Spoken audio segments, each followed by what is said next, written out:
खुदावंद यीशु मसीह के अजीम नाम में आप तमाम नाज़रीन की खिदमत में बहुत बहुत सलाम। मैं हूं आपका होस्ट पास्टर मुसव्वर मुनव्वर और आप देख रहे हैं फेथ टीवी प्रोग्राम ज़िंदगी की बातें। मेरे अजीज़ों, मैं आपको इस प्रोग्राम में खुश आमदीद कहता हूं और आपको मेरी तरफ से और खुदा के बंदा रेवरेंड सिसल जॉन बरकत साहिब की तरफ से और फेथ टीवी की सारी टीम की तरफ से पाम संडे बहुत बहुत मुबारक हो। मेरी दुआ है कि खुदावंद इस पाम संडे पर आपको ब्लेस करे, बरकत दे और अपने बेटे खुदावंद यीशु मसीह का और ज़्यादा मुकाशफा और समझ अनायत करे और आप खुदा के कलाम और हुक्म आइन के मुताबिक ज़िंदगी गुजारते रहें। आज इस पाम संडे के स्पेशल एपिसोड में जो खादिम स्टूडियो में हमारे साथ मौजूद हैं, मैं उनका तारुफ आपके साथ करवाना चाहता हूं। हमारे साथ हैं खुदा के खादिम रेवरेंड डॉक्टर बिशप मजीद नाज आशिक साहब, जो कि बिब्लिकल ट्रुथ एवेंजेलिकल चर्च के फाउंडर एंड चेयरमैन हैं और इसी तरह बिब्लिकल ट्रुथ थियोलॉजिकल सेमिनरी के वो प्रिंसिपल हैं और खुदावंद की खिदमत को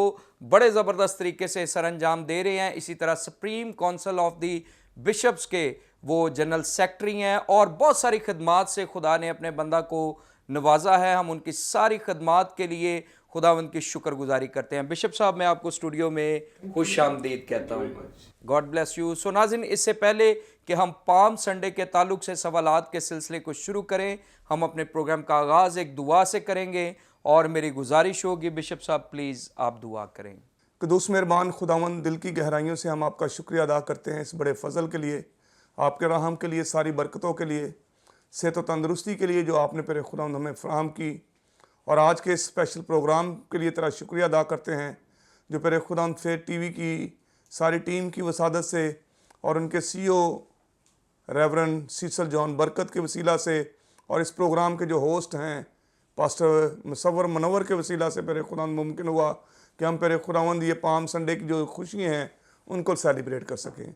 मैं तेरा खादम होते हुए पेरे खुदावंद अपने आप को तेरी हजूरी में सरेंडर करता हूँ और इल्तजा करता हूँ कि आज जो भी पेरे खुदावंद सवालात किए जाएँ और पेरे खुदावंद उनके जवाबात जो है पेरे खुदावंद जब दिए जाएँ तो तू अपने अलाही मुकाशफा को पेरे खुदावंद खोल दे ताकि पेरे खुदावंद पाक रूह की मामूरी से पेरे खुदावंद सब बातें पेरे खुदावंद यहाँ पर डिस्कस की जाएँ और वो जो बातें यहाँ पर डिस्कस की जाएँ वो पेरे खुदावंद कलीसिया के लिए, लोगों के लिए और वो लोग जो पेरे खुदावंद इन प्रोग्राम्स को देखते हैं उनके लिए बरकत का सबब बने। यीशु मसीह के वसीला से मांगते हैं, आमीन आमीन आमीन। Thank you so much bishop साहब, खुदावंद आपको बरकत दे। ईस्टर सीज़न है, हम पाम संडे को सेलिब्रेट कर रहे हैं। सो नाज़रीन, आज का हमारा टॉपिक पाम संडे, यीशु मसीह का यरूशलेम में शहाना दाखला, और इसी के ताल्लुक से आज हम सवालात को देखेंगे और खुदा के कलाम में से सीखने की कोशिश करेंगे। इस टॉपिक के तनाजुर में मेरा पहला सवाल खुदा के खादिम से, बिशप साहब आप हमारी रहनुमाई फरमाएँ कि दीन मसीहत में पाम संडे की क्या इम्पोर्टेंस है, क्या अहमियत है और हमें पाम संडे को क्यों सेलिब्रेट करना चाहिए? सबसे पहले तो मैं शुक्रगुजार हूँ खुदा के खादम पास्टर सिसल जॉन बरकत का और मैं नहायत शुक्रगुजार हूँ आपका भी जो ज़िंदगी की बातें प्रोग्राम जो है वर्ड्स ऑफ लाइफ में आपने मुझे बुलाया ताकि हम आज इस ख़ास मौका पर बातचीत कर सकें। और ये ख़ास मौका जो है वो यही है कि हम खजूरी इतवार को क्यों सेलिब्रेट करते हैं। आपका सवाल जो आपने किया कि दीन मसीहत में ये क्यों ज़रूरी है, हम इसे क्यों सेलिब्रेट करते हैं, और इसके तनाज़र में जो है वो मैं आपको ज़रूर बताऊंगा। सबसे पहले तो हमें इस बात को देखना है कि मेरा और आपका निजात दहिंदा खुदावंद यीशु मसीह, जिसको यरूशलेम में जो है वो वेलकम किया गया, उसका इस्तकबाल किया गया। और अगर हम खजूरों की बात करते हैं जिसके तनासर से हम ये सेलिब्रेट कर रहे हैं, तो ये जो खजूरें हैं ये हकीकत में इसकी डालियाँ जो हैं ये फतहमंदी का जो है वो जाहिर करती हैं कि फातिहा है। और हम तो इस बात को अपने ईमान के वसीला से इस तौर पर कबूल करते हैं कि हमारा यीशु मसीह, हमारा निजात दहिंदा खुदावंद यीशु मसीह जो है वो फातिहा है। उसने मौत पर फतह पाई, उसने कब्र पर फतह पाई और ये हकीकत में जो खजूरी इतवार है ये फ़तह मंदी को जो है वो ज़ाहिर करता है। और मैं तो इसको इस तरह से लूँगा कि ये दीन मसीहत में जिस तरह से हम गुड फ्राइडे सेलिब्रेट करते हैं, जिस तरह से हम ईद क़यामतुल मसीह यसु मसीह का मुर्दों में से जी उठना जो है वो सेलिब्रेट करते हैं, जिस तरह से हम होली थर्सडे जो है वो सेलिब्रेट करते हैं, इसी तरह ये भी जो है उसी की एक कड़ी है। और जिस लिहाज से नए अहदनामा में हम देखते हैं यूहन्ना की इंजील के 12वें बाब की आयत नंबर यहाँ पर लिखा है कि उन्होंने उसका जो है वो एक बादशाह के तौर पर जो है वो वेलकम किया, क्योंकि शागिर्द शायद यही समझे कि हमारा जो बादशाह है वो यही है। वो दुनियावी बादशाह के तौर पर उसको उस तौर पर ले रहे थे, लेकिन इसके पीछे जो है वो एक और पस मंज़र था, और वो पस मंज़र ये था कि यीशु मसीह ने अपने लोगों को जो गुनाह की दलदल में फंस गए थे, जो है वो गुनाह में पड़ गए थे, उनको गुनाह की गुलामी से निकाला और फतह का ये जश्न सेलिब्रेट किया। जी, thank you so much bishop साहब। खुदा के खादिम ने बड़ी खूबसूरती के साथ हमारे साथ शेयर किया है कि पाम संडे की दीन मसीहत में इम्पोर्टेंस क्या है और हम इसे क्यों सेलिब्रेट करते हैं। इस टॉपिक के तनाजुर में मेरा दूसरा सवाल खुदा के खादिम से, बिशप साहब आप हमारी रहनुमाई फरमाएं कि यीशु मसीह इन दिनों यरूशलेम में क्यों आए थे, और जब वो बतौर बादशाह यरूशलेम में दाखिल हो रहे थे, तो जब हम देखते हैं उस दौर में बादशाह जो है वो तो घोड़ों पर सफ़र करते थे या घोड़ों पर सवार होते थे, तो यीशु मसीह गधे पर क्यों सवार होकर यरूशलेम में दाखिल हुए? पास्टर मुसव्वर, बहुत खूबसूरत आपने ये सवाल किया है, और मैं ज़रूर इसका आंसर करूँगा, क्योंकि बादशाह के तौर पर लोगों ने उसे जो है वो एक्सेप्ट किया यरूशलेम में जब उसका शानाना इस्तकबाल किया गया। उस वक्त उन्हें दुनियावी बादशाह के तौर पर लोग जो हैं वो देख रहे थे, इसीलिए उन्होंने उसके सामने जो है वो खजूरों की डालियाँ, और लूका की इंजील के अंदर तो लिखा है कि अपने कपड़े भी उसके आगे जो है वो बिछा दिए।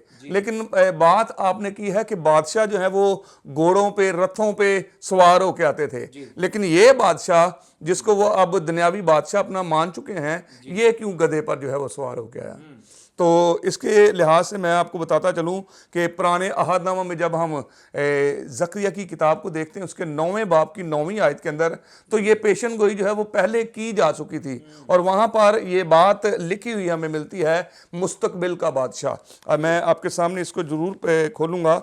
ज़करिया उसका 9 बाब और उसकी आयत नंबर जो है वो 9 लिखा है, ए बिनते सयून तू नहायत शादमान हो, ए दुख्तरे यरूशलेम खूब ललकार, क्योंकि देख तेरा बादशाह तेरे पास आता है, वो सादिक है और निजात उसके हाथ में है, वो हलीम है और गधे पर, बल्कि जवान गधे पर सवार है। तो ये तो खुदावंद यीशु मसीह की पैदाइश से कई साल पहले, कई हजार साल पहले ये पेशन गोई जो है वो ज़करिया नबी जो है वो करता है। और ये ज़रूरी है कि खुदावंद यीशु मसीह की ज़िंदगी में अगर हम देखें तो पुराने अहदनामा में 365 पेशन गोइयाँ हुई, और वो सारी की सारी जो है वो पूरी हो भी रही हैं, हुई भी हैं, और कई आने वाले दिनों में हो भी रही हैं। तो मेरा कहने का मतलब है ये ऑलरेडी पहले ही पेशन गोई की जा चुकी थी, जिसकी वसीला से, और मैं ये बताता चलूं कि गधे पर सवारी जो है वो हकीकत में आजिज़ी, इनकसारी और हलीमी का जो है वो दूसरा नाम है।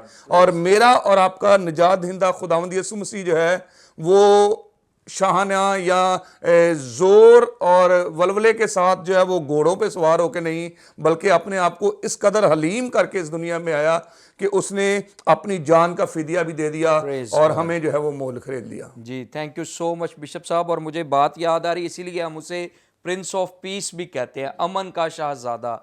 बादशाह जब जंग के लिए निकलते थे तो वो घोड़ों पर सवार होते थे, लेकिन जब कोई बादशाह गधे पर सवार होता तो इसका मतलब ये था कि वो सुलह और अमन चाहता है। तो खुदावंद यीशु मसीह गधे पर इसलिए सवार होकर आए, खुदा के खादिम ने हमारी रहनुमाई फरमाई कि वो चाहते थे ताकि सुलह का पैगाम, अमन का पैगाम, सलामती का पैगाम लोगों तक पहुंचाया जाए। बड़ी खूबसूरत बातें, और यकीनन आप इस सारे प्रोग्राम के वसीला से बरकत पा रहे हैं। हम आगे बढ़ते हैं और इस टॉपिक के तनाजुर में मेरा नेक्स्ट क्वेश्चन, बिशप साहब वैसे आपने थोड़ा सा खजूर की डालियों के ताल्लुक से जिक्र ऑलरेडी किया है, लेकिन फिर भी मैं पूछना चाहता हूँ कि खजूर की डालियों से इस्तकबाल क्यों किया गया, ये क्या जाहिर करता था? और फिर जो नारा लोग लगा रहे थे होशना, होशना का क्या मतलब है?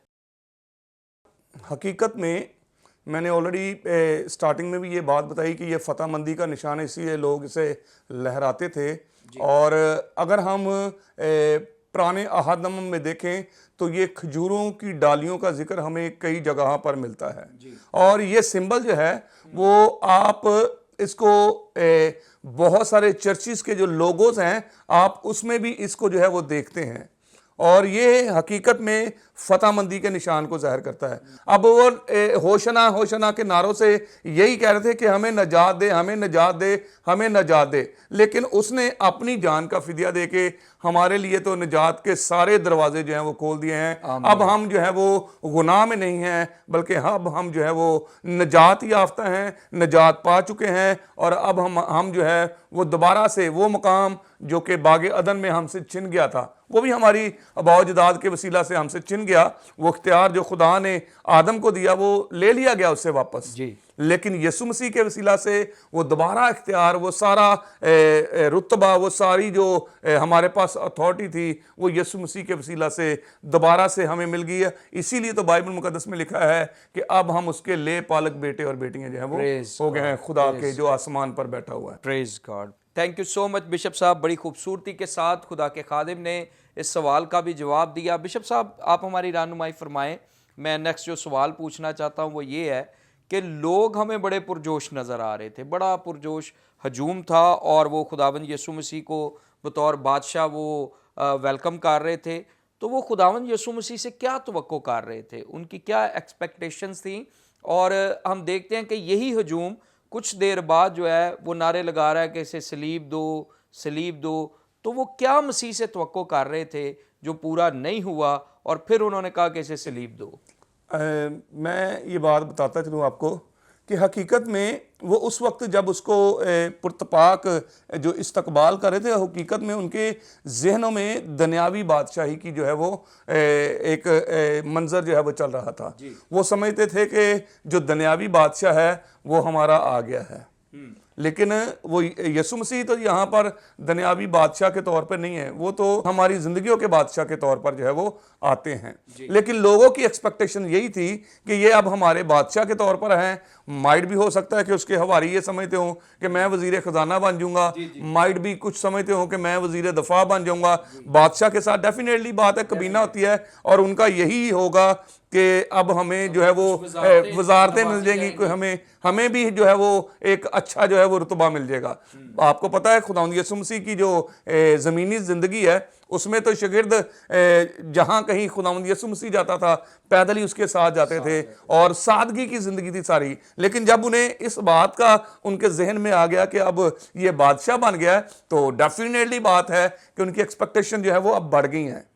मिसाल के तौर पर दुनियावी अगर हम देखें तो हमें पता चले कि ये फलां बंदा जो है वो बादशाह बन जाएगा और मैं इसका बहुत करीबी हूं, तो ये वाला जो सिलसिला है मुझे मिल जाएगा। लेकिन जैसे ही उन्हें इस बात का इल्म हुआ कि ये तो बादशाह जो है ये ज़मीनी बादशाह नहीं है, तो आसमानी बादशाह की बातें करता है, तो हमें तो कुछ भी नहीं मिलेगा, विल नॉट गेट एनीथिंग, हमें कुछ भी नहीं मिलेगा।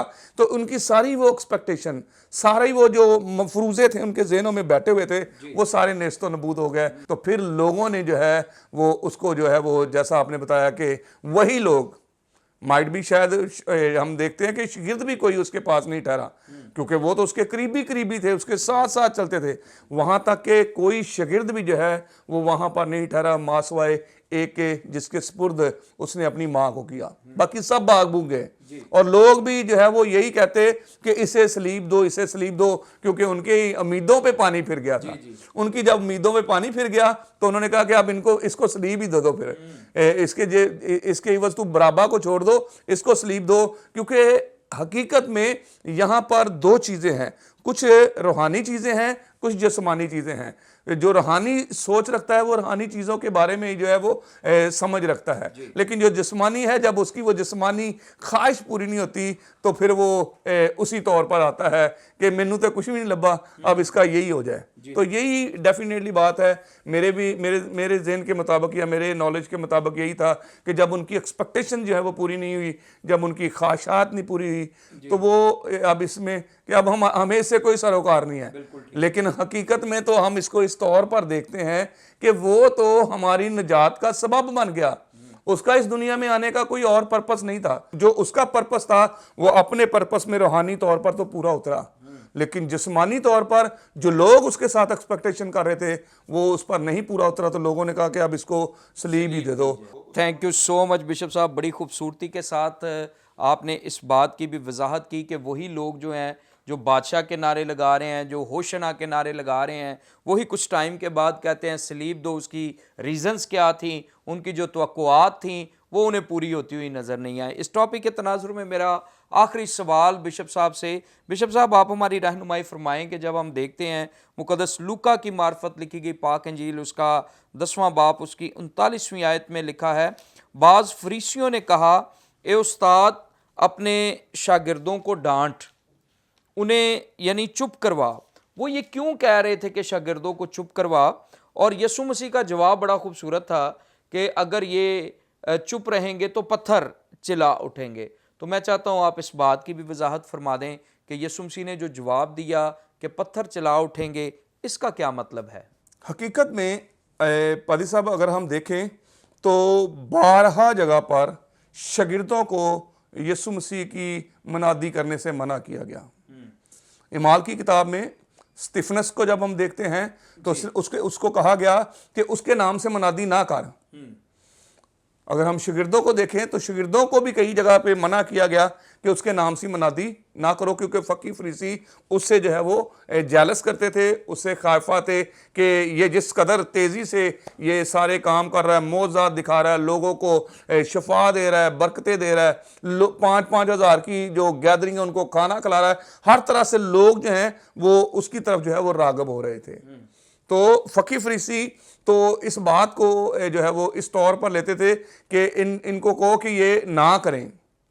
तो यही बात है कि शागिर्द जो हैं वो तो उसकी असलियत को जान चुके थे, वो तो इस बात को जान चुके थे कि ये कितना पावरफुल है और इसका खुदा के साथ कितना अच्छा लिंक है।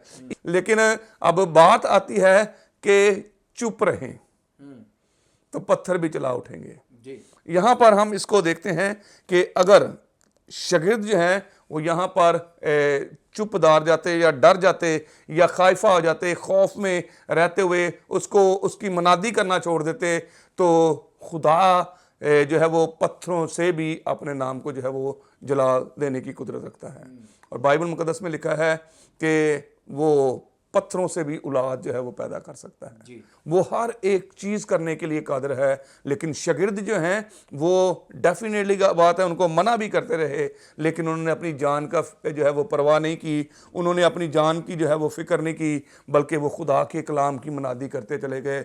और आज अगर हम देखें तो ये बाइबल जो है वो मेरे और आपके हाथ में है, तो ये शागिर्दों की कुर्बानियाँ हैं, ये शागिर्दों के वो बड़े काम हैं जो उन्होंने किए। और अगर हम हिस्ट्री में देखते हैं तो मासवाए एक शागिर्द के सारे शागिर्दों को जो है वो कत्ल किया गया। मारा क्या मतलब चुप ही करवाया गया ना एक किस्म का, जब मार दिया गया। लेकिन खुदा का कलाम जो है वो फिर भी फैलता ही चला गया, फैलता ही चला गया और फैलता ही चला गया। और आज अगर हम देखें तो पूरी दुनिया में अगर सबसे ज़्यादा पढ़ा जाने वाला, फ़रोख्त किया जाने वाला या असर करने वाला जो कलाम है वो खुदा का जिंदा पाक कलाम है। ये बाइबल मुकद्दस जो मेरे और आपके हाथ में है, इसी तनासर से ये कहा गया कि अगर ये शागिर्द चुप भी हो जाएंगे तो पत्थर चला उठेंगे। खुदा का कलाम रुकने का नहीं है। आज भी लोग जो हैं वो खुदा के कलाम से जो है वो असर लेते हैं और ये हमारी ज़िंदगियों में असर करता है। फ़कत ज़रूरत इस बात की है कि हम इस पर ईमान लाएं। आमीन आमीन। Thank you so much bishop साहब, खुदावंद आपको बरकत दे। सो नाज़रीन, मैं ईमान रखता हूँ आपने इस सारी टीचिंग के वसीला से बरकत पाई और पाम संडे के ताल्लुक से खुदावंद यीशु मसीह के यरूशलेम में शाहाना दाखिले के ताल्लुक से बहुत सारी बातों को सीखा है। यहाँ पर हमारे प्रोग्राम का वक्त ख़त्म हुआ जाता है, लेकिन इससे पहले कि मैं आपसे इजाज़त चाहूँ, मैं बिशप साहब का शुक्रिया अदा करना चाहता हूँ। बिशप साहब, थैंक यू सो मच, आप स्टूडियो में आए, इस खास मौका पर, इस खास टॉपिक पर आपने हमारी रहनुमाई फरमाई। खुदावंद आपको बरकत दे और ज़्यादा अपने जलाल के लिए इस्तेमाल करें। सो नाज़रीन, मेरी आपसे गुजारिश है, फेथ टीवी यूट्यूब चैनल को सब्सक्राइब करें, दोस्तों के साथ शेयर करें, देखते रहें फेथ टीवी प्रोग्राम ज़िंदगी की बातें। God bless you all.